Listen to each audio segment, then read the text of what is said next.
Hey les amis, comment ça va-t-il aujourd'hui? Alors en ce moment on arrive vraiment à un cap de l'aventure. On a traversé la France du sud vers le nord et puis on s'apprête à redescendre petit à petit, attention, vers le sud. Bon, en attendant on est toujours dans le nord de la France, plus précisément dans le département de la Somme.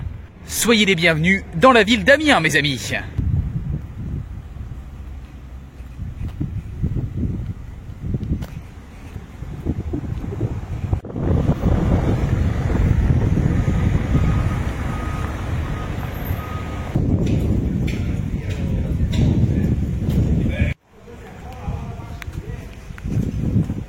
Alors les amis, on arrive sûrement là dans un des plus beaux quartiers de la ville. Et puis là avec le retour du soleil, c'est super sympa.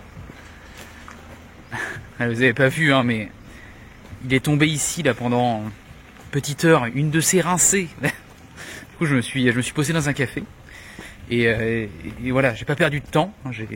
Pendant ce temps-là, j'ai planifié, j'ai commencé à organiser ma visite de demain. Voilà, je vous en dis pas plus. Nous sommes donc là dans le quartier Saint-Leu, donc quartier qui donne vraiment au surnom donné à la ville tout son sens, surnom de Petite Venise du Nord, avec toutes ces belles passerelles au-dessus de ce sympathique fleuve de la Somme.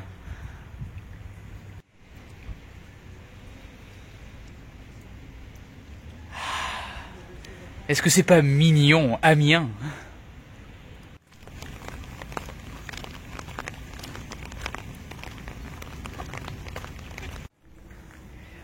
Je ne pouvais pas ne pas vous les présenter. Ils constituent une véritable particularité de la ville. Voici ce qu'on appelle les ortillonnages d'Amiens. C'est magnifique, franchement là les couleurs. Alors avec la pluie et le soleil, voilà les petites alternances, là c'est juste magique. Ortillonnage, autrement dit petit jardin séparé par de fins canaux. Le but était ici, à l'époque médiévale, de pouvoir pratiquer la culture maraîchère au cœur de la ville.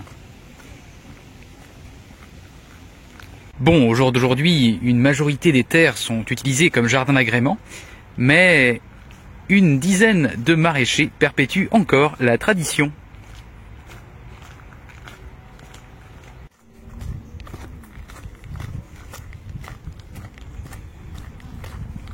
Tout ce qu'on peut dire, c'est qu'elle ne passe pas inaperçue. Nous voilà maintenant devant une tour symbolique, emblème de la reconstruction de la ville au sortir de la Seconde Guerre mondiale. J'ai nommé la tour Perret, qui au passage a détenu pendant longtemps le record du plus haut gratte-ciel d'Europe de l'Ouest.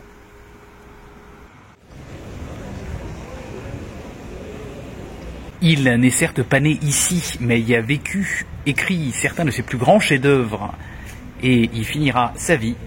Je veux parler de Jules Verne, et c'est dans cette maison que le célèbre écrivain français résidera à partir de 1882 et jusqu'à sa mort en 1905.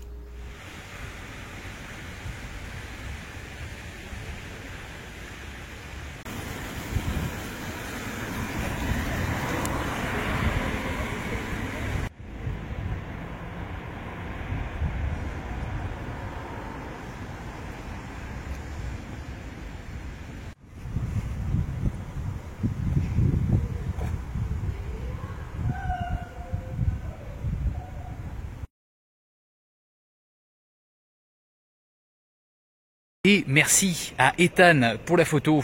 Ethan de Angers, en vacances, en visite, chez les grands-parents.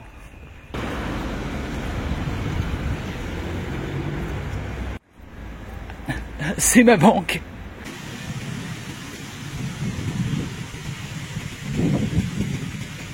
Ah, et tout comme Arras, Amiens aussi a le droit à son beffroi.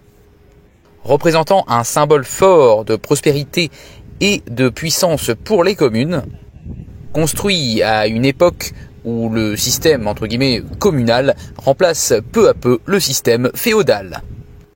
Bon, et on arrive là à un grand temps fort de notre visite, à la cerise sur le gâteau, un véritable record national. On a là face à nous un édifice au volume 2 fois supérieur à la cathédrale Notre-Dame de Paris, la cathédrale d'Amiens, mesdames et messieurs.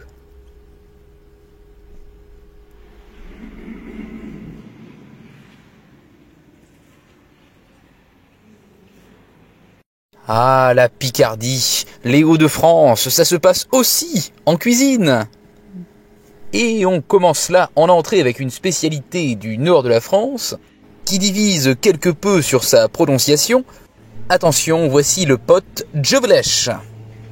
Une terrine en gelée, de viande de veau, lapin et poulet.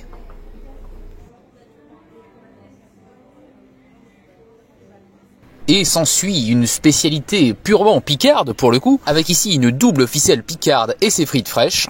Il s'agit donc de crêpes garnies au jambon, aux champignons et à la crème, le tout gratiné à l'emmental.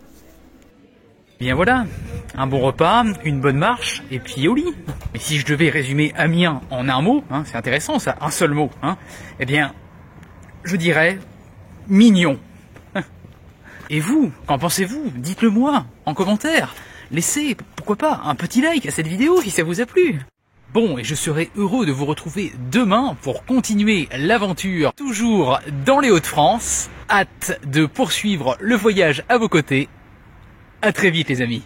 Psst, et toi, pour ne rien manquer de l'aventure, je t'invite à t'abonner à cette chaîne YouTube et à me suivre sur les réseaux qui s'affichent ici. Allez, bisous, bisous.